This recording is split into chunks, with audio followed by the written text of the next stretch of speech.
guys. So how are you doing today? So today is Sunday, February the 14th, so it's Valentine's Day. So I hope you're having a lovely day today. So when the podcast will be uploaded, it will already be Monday. So I hope you had a nice weekend and a lovely week. So sorry, a bit of a sore throat. So I just wanted to remind you that, I just wanted to tell you that I'm Christelle. If you're new to the podcast, welcome, and I hope you like the podcast. And if you're a returning viewer, thank you so much for be back for another episode with me. So it's episode 5 of season 2 of my Inspirations podcast. So it's a podcast dedicated to knitting. You will see a lot of knitting. And I talk a lot about yarn dyeing because I have a yarn shop on Etsy where I sell my hand-dyed yarns. So I will show you what's going to be in the shop this week. What's in the shop this week actually, because I'm updating the shop at the same time that the podcast is uploaded on YouTube at 5 p.m. every Monday. That's 5 p.m. French time. So if you're in a different time zone, you might want to check the exact time with for your country. You can use, for example, this. I never talked about that before, but if you want to double check the time at which the shop is updated, so it's 5 p.m. Paris time, and you can check the time for your time zone on, for example, timeanddate.com. Wonderful website. So okay guys, so I wanted to remind you, what I wanted to remind you at the beginning of the episode was that you have all the notes of the podcast just below. You just click on plus, and now you will get all the useful links to get in touch with me, and also the contents of the episode. About the useful links, the most useful link for you guys is the newsletter. I strongly encourage you to subscribe to the newsletter. It's the best way to stay in touch. I'm sending a newsletter once a week at the same time the podcast is uploaded. So if you are a newsletter subscriber, you will be informed before everyone else of what's in the shop for the week's update. That's one thing. And as a welcome gift, there is a shawl pattern for the Jimmy shawl. Also, if you like this episode and if you like the podcast, don't forget to give me a thumb up and to subscribe to the channel if it's not already done. You can also turn on the notification to know when there's a new episode. But basically every Monday at 5. Also, I have a monthly cal. It's starting from scratch every month. You can participate and join in the fun by taking a picture of your Tricot stitch project. So it can be with Tricot stitch yarn or Tricot stitch a Tricot stitch pattern, and or both, for a double chance to win. And you can play on Ravelry and on Instagram with this hashtag. So that's Tricot Stitch FO Fanfare FEV 2021 for this month. So the prize, there is a prize every month. It's open to international participants, and the prize for this month is a skein of the Soft Knitters Almanac colorway for February, which is Lueur. So that's this colorway, maybe not this particular skein, but this colorway will be. So that's for the winner of the February FO Fanfare.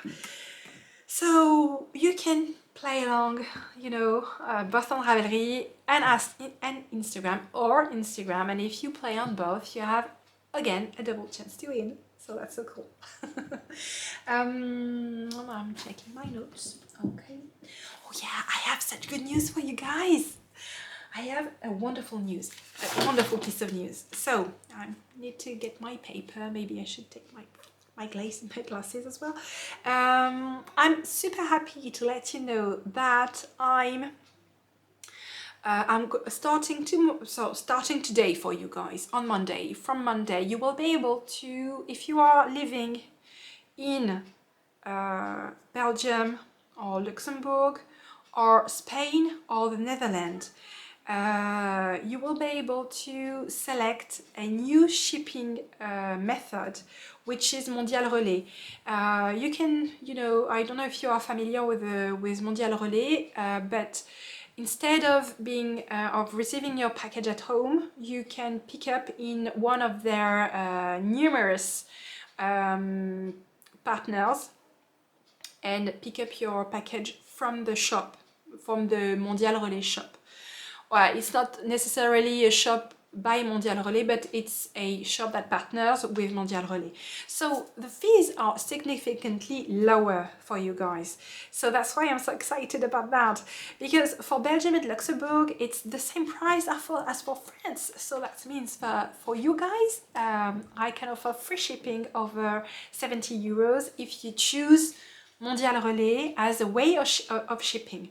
So because the thing is, Etsy won't let me have a specific promotion just for Belgium and Luxembourg based on the shipping method. So if you have an order over 70 euros in my shop and that you choose Mondial Relais, I will refund you the shipping fees. Okay, I will do it manually for the time being. I don't have any other option to do so.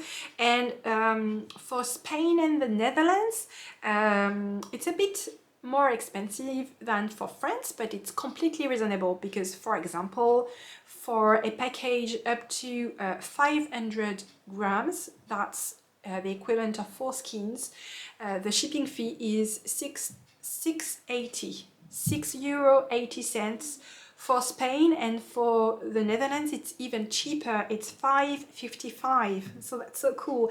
And if you want to go up to 1 kilo, that's approximately 9 skeins, which is a beautiful order.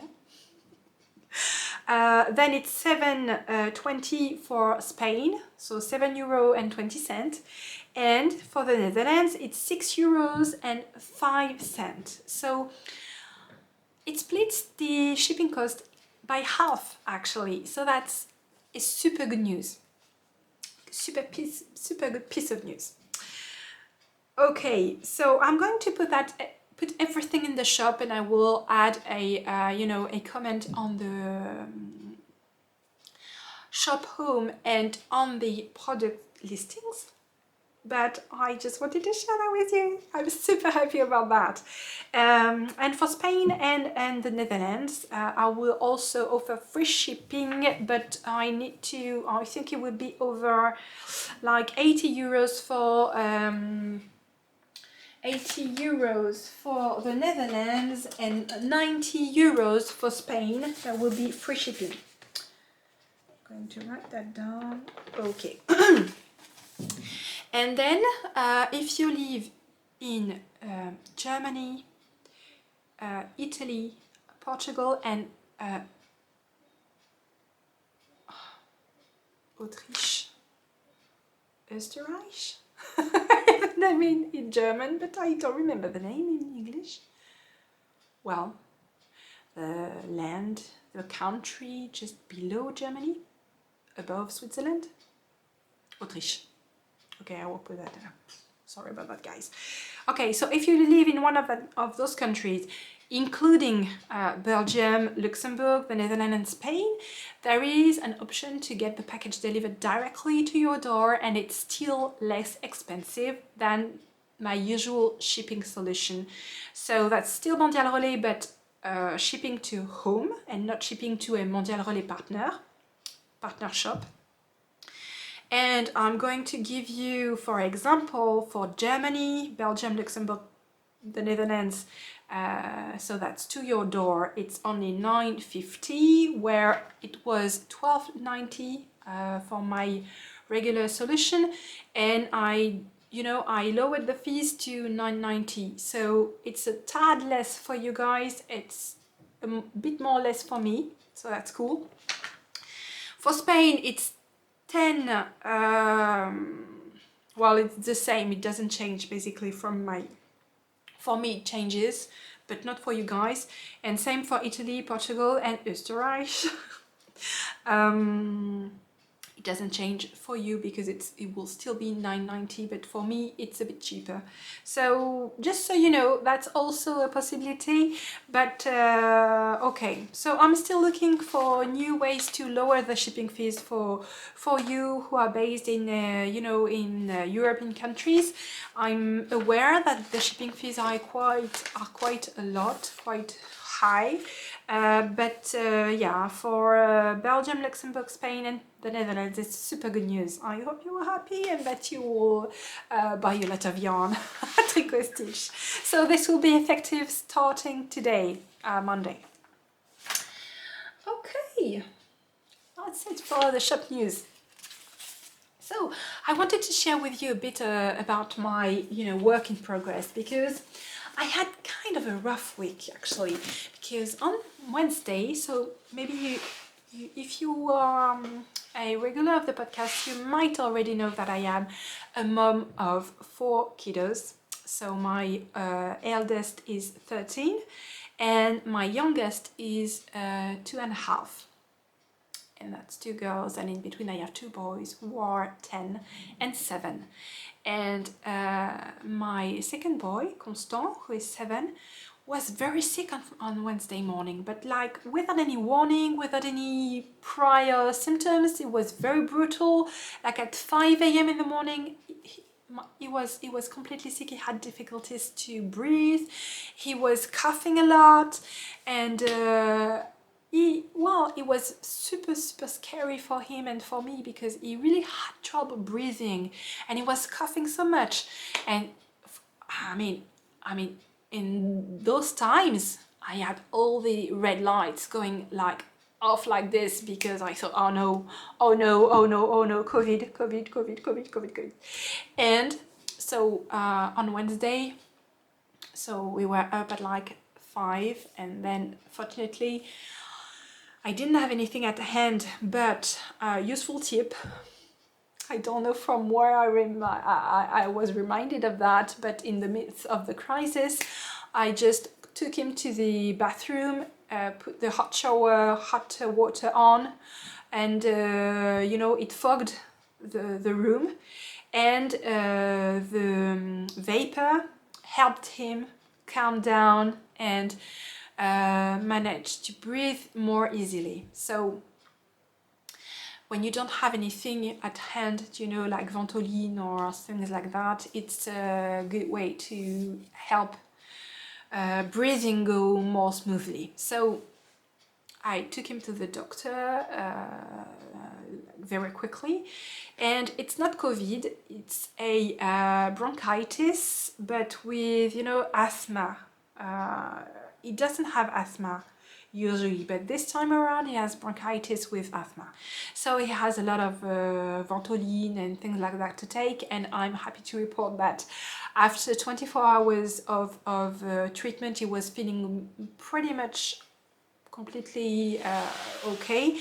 And it was very short, because 3 days later, he's still coughing, but is feeling very much better. But it was such a scare, and so my whole day on Wednesday was dedicated to taking care of him. Unfortunately, it's very contagious, so my other kids are now sick as well, except for the eldest. And me and my husband are, I think, getting through it. I hope so. But if we develop some symptoms, we will have to be tested for COVID, because I don't know why for the kids they don't want to test, and the doctor was telling me, no, it's not COVID, it's really just bronchitis with asthma, nothing very serious if it's if he has the right treatment. But if any adult shows any symptoms, you have to get tested for COVID as soon as possible. So yeah, we'll see. For the time being, it's been okay. It's Sunday. It's been 4 days, almost 5 full days, and we're doing fine. we're doing fine, and the other kids who are a bit, under the weather, it's really nothing much. It's just a cough. It's just running nose, like, all the kids actually. So that's okay. But really, I was very, very scared, and that's why just afterwards I decided not to dye, not to work really, and just be with him in the same room and look after him and make sure that his breathing was regular and easy. And so we had a couple of rough days, and it made me late in my orders and my dyeing sessions. But that's also the good, because he couldn't go to school, obviously, so he was at home with me. But it's the good thing about being self-employed, because I have the flexibility to adjust to my children's needs when they arise. So yes, it was a rough week. Yes, I had to reorganize my week around that event and be with Constant and take care of him. But I was so happy I could do that, and I didn't have to justify my leave to my boss and things like that. I'm really, really appreciating being self-employed, specifically in those cases where I need to be completely flexible and be able to take care of my children. So I'm super happy. And just very quickly, thank you very much, because it's thanks to you that I'm able to do that, because you are so supportive, you are so present, you are so you love what I'm putting out there, and it's such a joy for me to share with you and to dye yarn and see that you like it, that you love it, and that you want to buy it. And in doing so, you are enabling me to be self-employed and have the flexibility I wish to be able to take care of my family. So that's a win-win, and that's super cool, and that's so thanks to you. So thank you, guys. Mwah. Okay. So grateful here, so grateful. Okay, so I had to reorganize my week. I ended up dyeing on Friday and Saturday. Today's Sunday, so usually I record the podcast on Fridays, but I decided to record it on Sundays. Moreover, the kids are going to be on a 2-week break from school, starting like it started on Friday night. So for 2 weeks I'm going to record the podcast on Sunday afternoons when my husband doesn't work and is able to look after the kids. So that's why it's on Sunday. I'm going to have a quick edit of the post-production of the podcast to be able to post everything on time on Monday, but it's going to be fine. The dyeing session was fine, but in France we are going through a very cold weather, colder than usual. We are completely not in the habit of having such a cold weather. It's minus, it went down down to minus like almost 10, like minus 6 or minus 8 in the evening or at night. And for us, it's huge, because when we have -1 or -2, usually it's already a big wave of cold for us. So yeah, it's been so cold, and part of my dye studio is outside, so I'm working outside when I'm doing some dyeing, and it was so cold. Wow. I love the winter season. I love that the days are shorter, that it's the time to get super cozy inside and to I'm a knitter, so I love the cold, because it's the perfect occasion to wear all the end knits and all the cute things we are making day in and day out. So, but this time around, because I'm working outside, I'm so I just so want for the temperature to rise again. It's horrible to be working outside in water by this temperature. I painted my nails, and I'm just super in love with my nail polish, just a side note. So I painted my nails, but just for you guys, for your benefit, because my hands were so ugly after 2 days in the rough cold and water. I mean, wow. I couldn't just show you yarn with ragged nails, and so I painted my nails just for you. And for me as well, because I love to paint my nails. And I have this addiction with those, you know, it's nail polish with little flakes of holographic, well, sparkle. End of the side note, sorry about that. I might or might not have ordered some other colors yesterday evening. I might have done that. It's not very, I mean, the company is in California and it's called ILNP, and I love their color so much. This specific color is holly. So it's a little, you know, nostalgic. I'm a little nostalgic of the Christmas time. So I'm not completely done with Christmas. Actually, the Christmas tree is just there. The plan is to remove it today. But it's just sitting across me like, and beautiful. I don't want to say goodbye. Okay, so because I was with Constant for 2 whole days, I did a bit of computer work, but really what I needed to do was dyeing, so I was a bit blocked and I did not have anything to do. So what I did is I power knitted. Is that a thing? To power knit on something? Yes, I think it is. So I power knitted. Well, you got the intention. On lots of things. First of all, do you remember WhipGo? So my goals for WhipGo were to finish this sock. This is the lingerie sock by Mara Licole Knits, and they are from the 2011 Nitty edition. I don't remember which one, but I will put the link in the show notes. These are the most beautiful socks ever, in my opinion.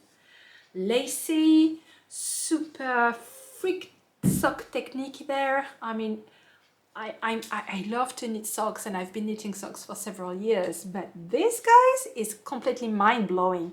This technique, I mean, the girl is a genius. She has a completely unique, and she owns actually the technique of turning the heel that way, and she has this technique of wrapped yarn overs, and this is with a completely new to me technique of short row knitting, where you have a double stitch when you turn, but by making a yarn over, so it's different from the German short rows, and it's mind-blowing. I mean, if you are an adventurous knitter and you want to try your hand on at another technique, sock technique, I mean, this is for you. And if you like lace, I mean, everything is in this pattern. It's completely refined, and I mean, every little detail is so well thought through, and it's gorgeous. I love that pattern so much. I think I've been wanting to knit that pattern since it was published in 2011. I barely started knitting at that time, and I clearly hadn't the level to tackle this type of pattern, which is deemed by Knitty, I think, piquant, which is like the the most complicated type of pattern there is on Knitty. So this is quite piquant, actually. Yes, I'd say yes, it is, but it's really, I mean, so enjoyable. I'm loving every stitch. And so I made good progress because I was just before the heel, and I have to tell you, it was really difficult to pick this up after more than a year. Sorry, my bangs are acting again. So it was super difficult for me to pick this up just here before the heel turn, after it was almost 2 years, I think, and I was so out of it. and the pattern is very well written, but I must say you have to be kind of an expert at socks to just, you know, no, it's not that. It's because it's very detailed, and she tells you to knit exactly how many stitches and everything. But what I was lacking to pick this up more easily is to have some contextual information, like you should knit until there is a left on the sock, for example, because you are not turning the heel on the total amount of stitches there is, like that looks like is dedicated to the heel. Actually, you have to work on a portion of stitches that looks like it belongs to the heel, but there is also some stitches on the side that clearly belong to the heel as well. You know, for me the demarcation is here, but you work the heel until here actually. So it took me quite a while to understand what I needed to do and to get back in the momentum for this sock. But once it was done, I mean, it's going very quick. You see, you are seeing this little bend in the yarn over rows, and this is actually here. I'm here, so I don't have much left to knit. Going to be finished very quickly. I think it's going to be finished this week actually, but I'm so happy I'm doing this. And with this and the Sock Knitters Almanac, the club, Tricot Stitch Club, I'm hosting in my Etsy shop with a new colorway and a new pattern every month. Well, new to us, not new. Some have been published for quite some time, but new to us. I have the feeling I am finally doing what I've been wanting to do for sometimes years, and it's super thrilling. I'm super happy about that. So the other thing I wanted to show you, this is not WhipGo related, but I'm quite convinced about WhipGo. I'm going to talk about it a bit later because I'm going to show you my whips, and then I will tell you what I think about WhipGo. So this is my first finished object of, oh, not the year, the month. It's the Vanilla is the New Black by Anna Fletcher. That was the pattern for January of the Sock Knitters Almanac. And the colorway is Nuit d'Hiver, and I'm super happy about that. I mean, that pattern is great. I think it's going to be my go-to vanilla sock from now on. I love that heel. It's very easy to do, and what I like is that there is only two steps, just increase and short rows, and you're done. And the other thing I'm loving about that is the fit. The fit is great on this.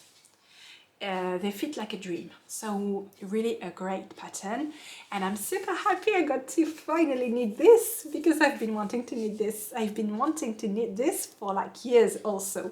So, you know, I'm really feeling like finally I have the time to do things I've been wanting to do for quite some time, and it's so satisfying, so satisfying. So this is for the Vanilla is the New Black. So the January socks of the Sock Knitters Almanac are done. I'm super happy about that. And I have another finished project. And I was, you know, I was on a spree. I think that's the English term. I was on a spree. Like, you know, I'm on a finishing spree. Actually, I saw the hashtag Finish It February on Instagram, and I must say there is something in February that is really about finishing projects. I can feel it. Because I was on a finishing spree even before I saw the hashtag, and it's so true, it's so true. I don't know why, maybe it's because you know, you have a lot of things you had to put aside for Christmas knitting, and then you wanted something fresh for January, and for February, after having had your something fresh, you just want to finish everything. So these are my Noël Danton socks by Elisa Moore Design, and I couldn't be more happy with them. I love them. They are to me the perfect perfect Christmas socks. So this was knitted in my Noël d'Antan yarn kit. So that was shortbread. The green is ivy confetti, and this gorgeous burgundy is chinon. You know, chinon is a wine in France, and it's the wine we had. Well, it's a group of wine. It's a specific. I think it's a specific appellation of a regional wine in France, and that's the wine we had when we got married with my husband. So I really love chinon. And this, it's also the name of a town with beautiful, I think there is a beautiful castle there.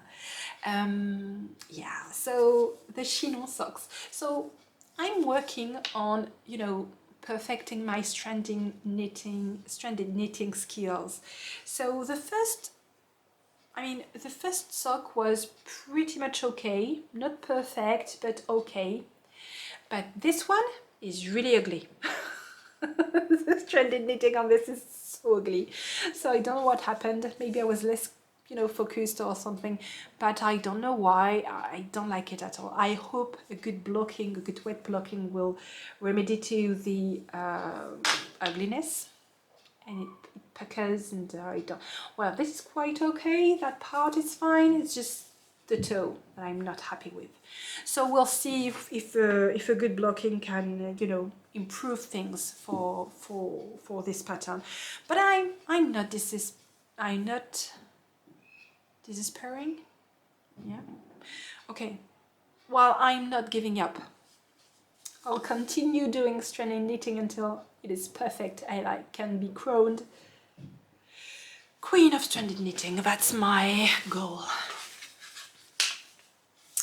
Okay, back to Whip Go. My second Whip Go project. So that's 2F4, guys, 2F4. Can we just take a moment to appreciate that and not be too fast about getting to the next item? 2F4s. Okay, done. So, Whip Go. The next project for Whip Go for February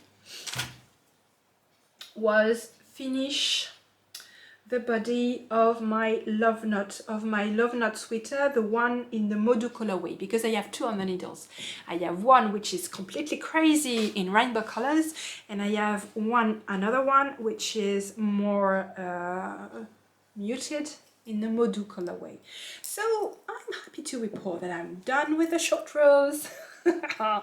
I started knitting the ribbing, so you see I'm almost there. And then I have the neck, and I'm done for the Whip Go. Well, I still need some sleeve, obviously, but as far as Whip Go for February is concerned, I mean, I'm almost done with the sock, I'm almost done with the sweater. Whip Go is magical, because if you remember, for January, my objectives were to finish spinning the Inglenook spin-along fiber, which I did, actually.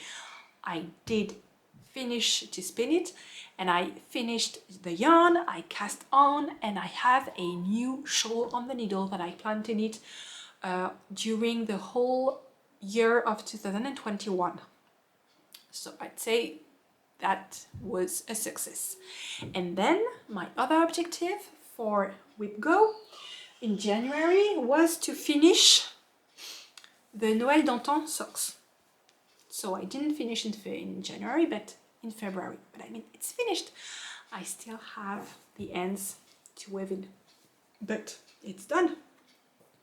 So in February, I'm on track to finish as well. So finish it February.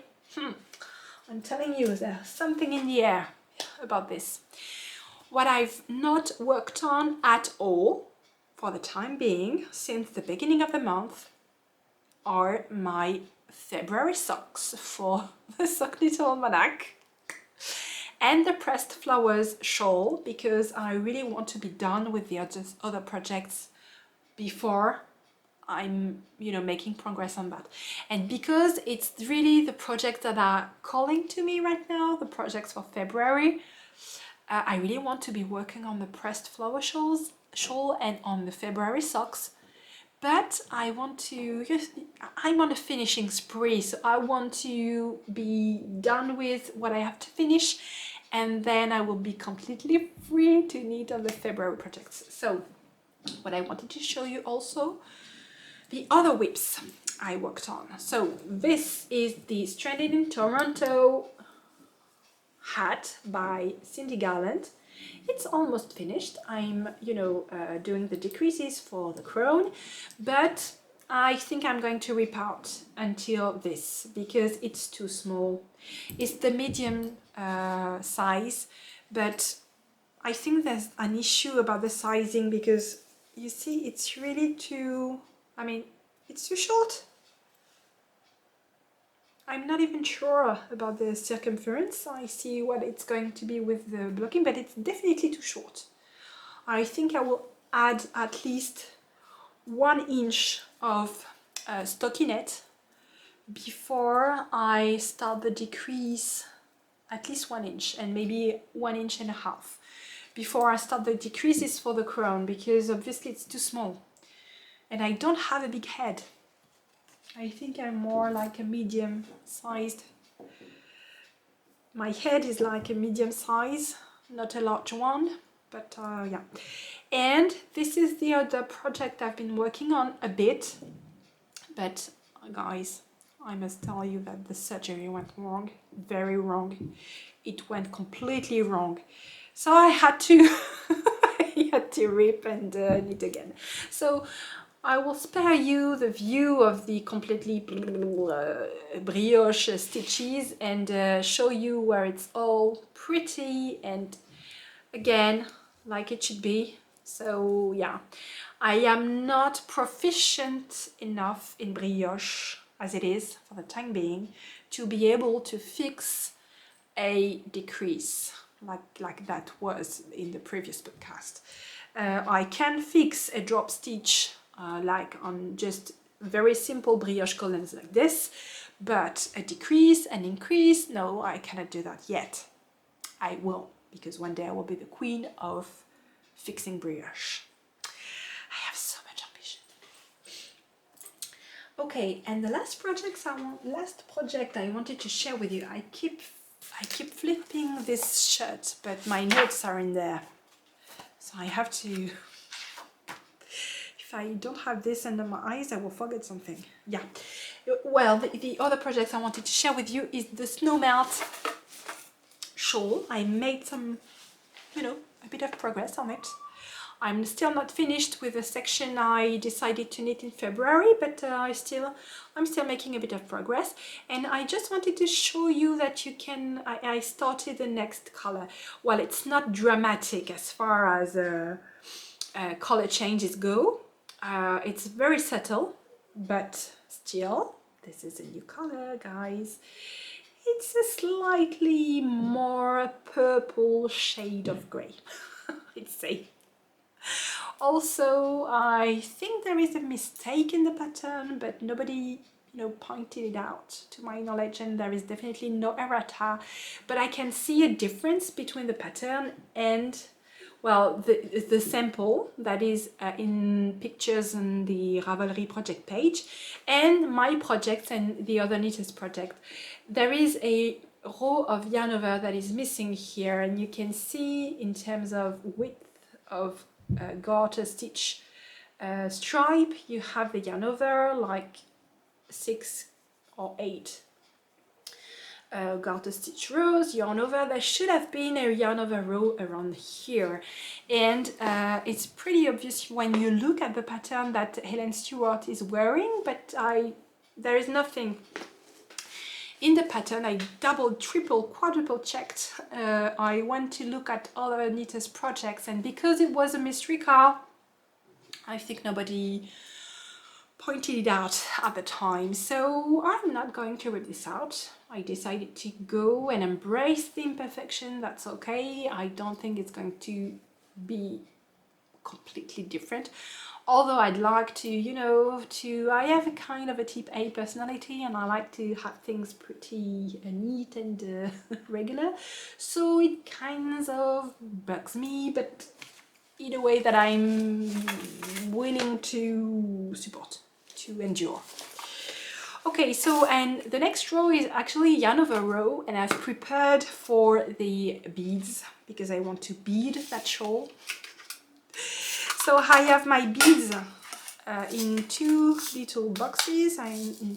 So the loose beads are here in this little immobile box, and this is the larger box in which I'm storing everything.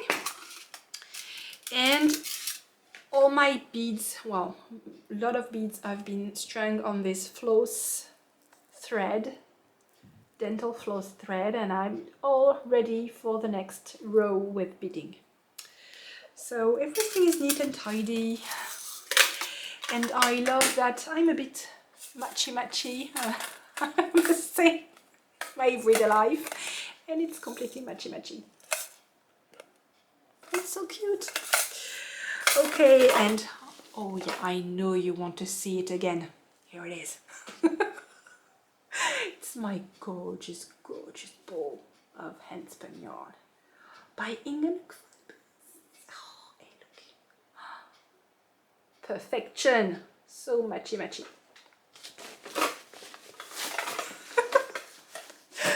Okay, so a bit of cold coffee.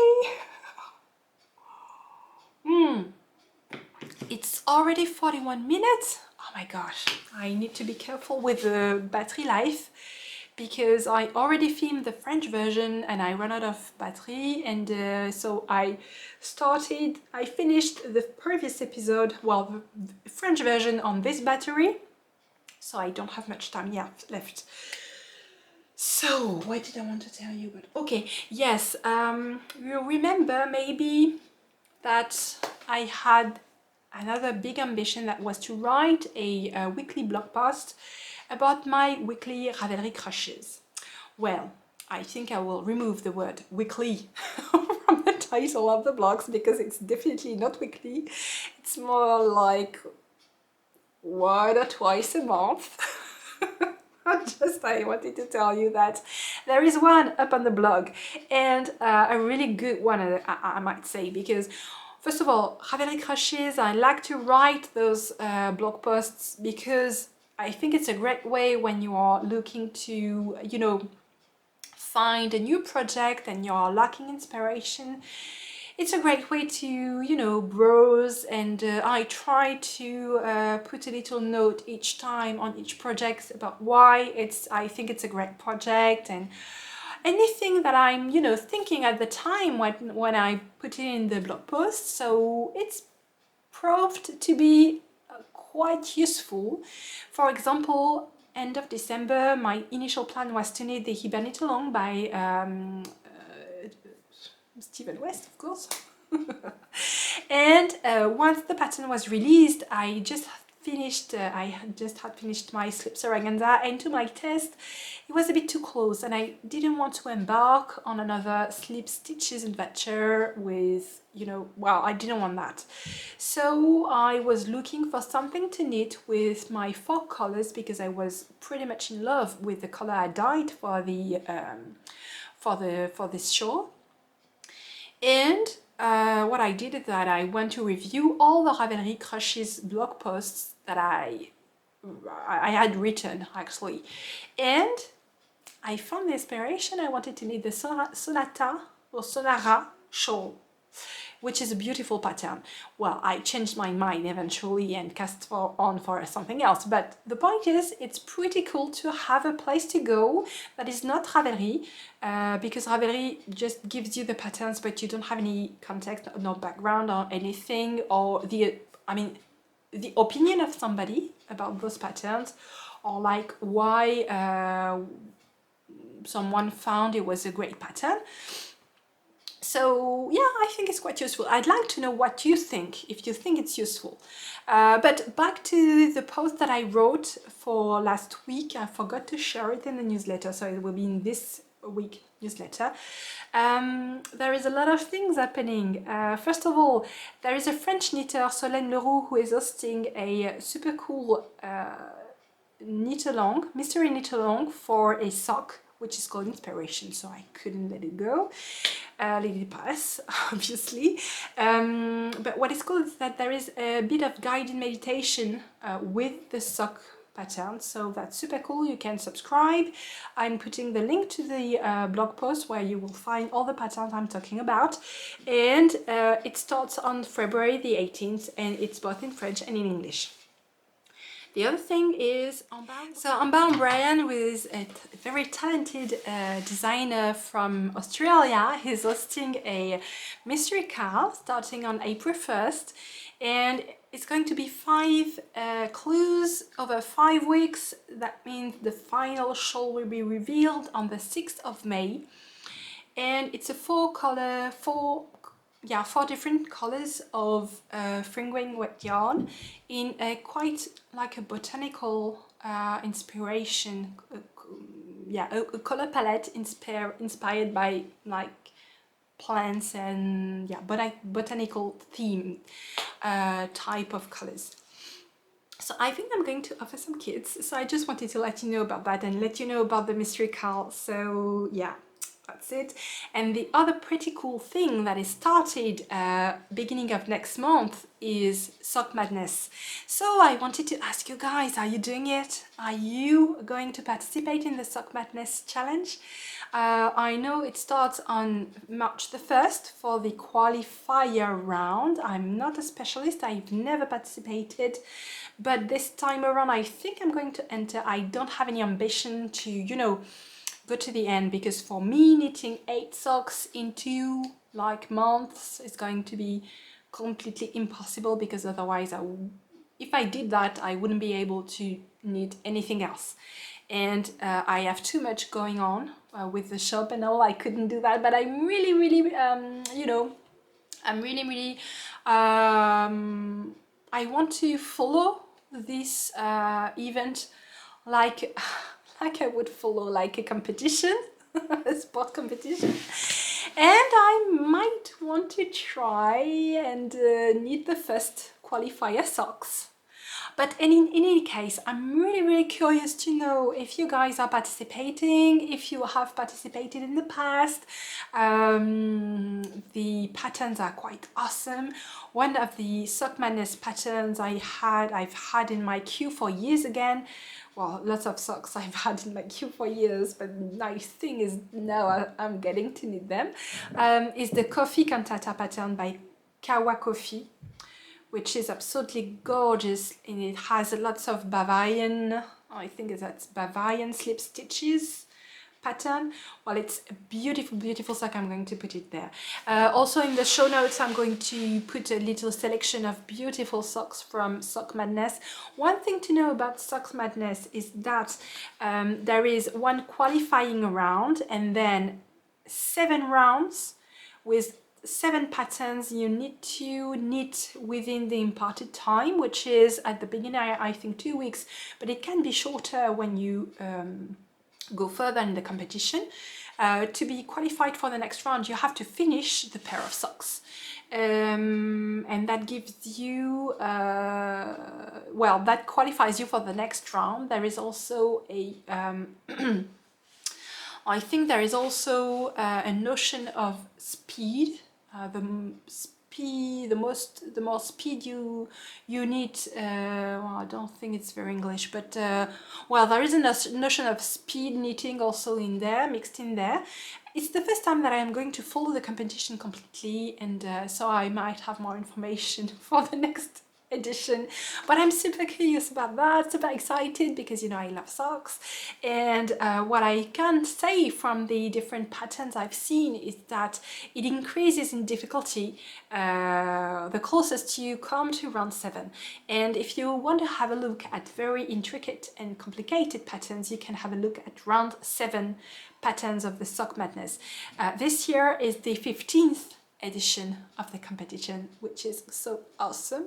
15 years of Sock Madness is awesome, and yeah, I'm pretty excited about that. I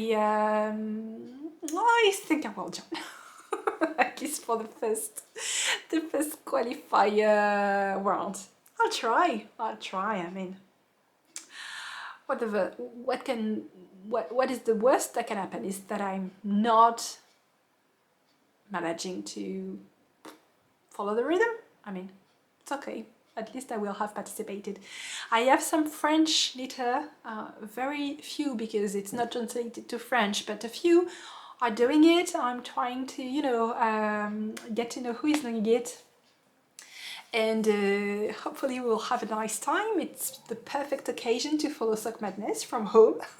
So it's something cute to keep us busy, knitting and enjoying some community fun. Okay, so because I have to make do with the time, I'm going to show you very quickly what's going to be in the shop this week. What's in the shop this week, if I want to be completely thorough. So I have 3 skein of a beautiful exhaustion colorway, which is this one. So it doesn't have a name yet, but it's a beautiful grey with dashes of navy blue. Very soft, very pretty. I have a beautiful, very saturated blue. That's going to be in the shop. Actually, I had a lot of pre-orders. My customers wanted some blue this week, and I dyed a bunch of different colorways in blue. That's another one. A blue with a lot of texture, a lot of speckles, beautiful speckles. Blue with dashes of green. There is a bit of purple.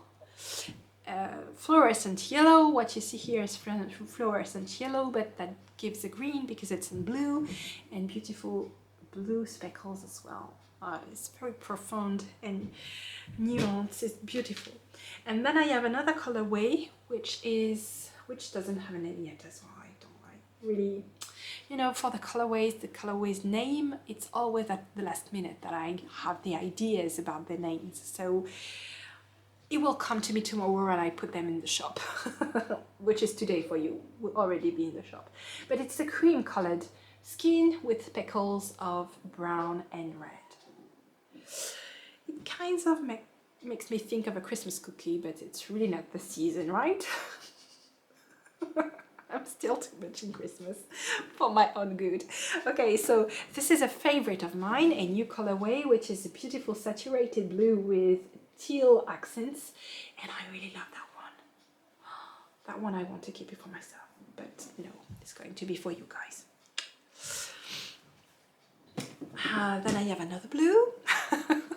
A lot of pre-orders and my clients love blue. You love blue. I do too. It's not my favorite color, but I do love it, and it's kind of growing on me. I mean, I'm dying so much of it lately. So this is a beautiful, a bit frozen kind of blue, very cold, and it's gorgeous, and it has a bit of speckles as well. Then I have some mint pistachio. I don't know if that would work well in real life if you had to taste that kind of, you know, flavor association, but it really what sprung into my mind when I saw that colorway once it was dry. It's a beautiful, like pistachio ice cream colors, but with a mist of blue. It's lovely. So that's menthe pistache in French. And the last color I want to share with you is this beautiful champagne rosé on lurex. And it's almost as good as the real stuff, but not completely, but yeah. Champagne rosé is a huge favorite here. I'm favoring champagne rosé over all the other champagne every time. It's my favorite. That's the kind of bottle we buy when we really want to celebrate something. It's very special, and it's not sweet actually. Champagne rosé can be very dry. It doesn't mean it's sweet, but the color is so beautiful. Okay, and because I have just a tad of battery left, I'm going to show you why you guys, my lovely customers, are the best. Want to see why? Well, it's because I've been sent on a mission again, on different missions. Oh, just very quickly, I want to show you Lueur on Lurex, because I didn't show it to you before. So this is Lueur on Lurex, and this is Lueur on Stellina. And I think I didn't show you guys that colorway on those bases with sparkle, and both are gorgeous. Okay, and all the bases except MCN are available in the shop as a short pre-order. My turnover lately is a week. So why do I have the best customers? Because sometimes my lovely customers ask me some very specific things. They have a very specific color in mind and challenge me to dye that specific color. And that was a case for a customer she has the habits of challenging me each time, and actually she makes me grow as a dyer, and I thank her so much. So that time around, her challenge was to dye this beautiful, almost natural light color on these 3 different bases. So that's Syrian silk, Silk-It Fluff, and Merkit Fingering, and I'm loving the results. It's beautiful.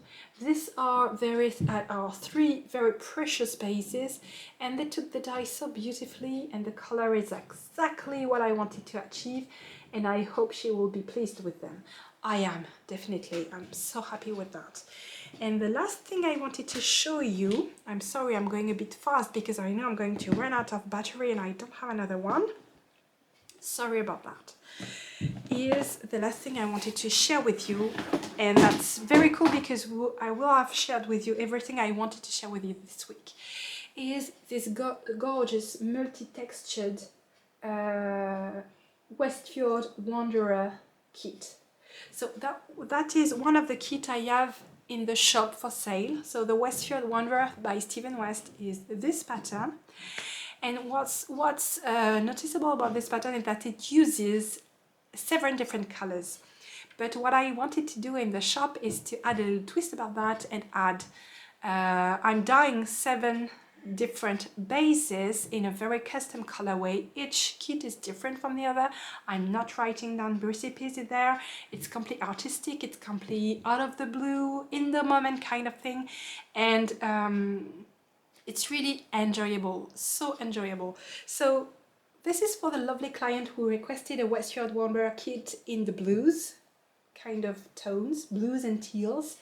And this starts with the silk, yak and silk in teal and navy. Then I have the moire and silk, which goes towards the blue. I have the slub, which is absolutely gorgeous. That color is gorgeous, and I tried to replicate it for the skeins I showed you before. Then I have the Stellina, which is, more toward the blues. Syrian silk, Merkid, and there we go to the turquoise, and to finish the Silk-It Fluff. And I can't wait to see how it knits up. It's going to be gorgeous. I have a multi-textured Westfjord Wanderer of my own on the needle. It's in the Whip Go program, and it's going to pop up 1 month, and in 1 month I will have to finish it. And really I'd like it to pop up next month because I really want to be working on it again. So if you want anything in terms of colorway, don't hesitate to send me a message on Etsy. I will be super happy to discuss your color choices with you. You can always check the list of colors on my website. And I guess that's it. That's everything for today. So thank you very much for staying with me until the end. It's always a great pleasure to record this podcast and to be with you each week, and I hope you enjoyed this little moment in my company. I wish you all the best for the week. Have a lovely week, stay safe, and see you next Monday. Ciao guys!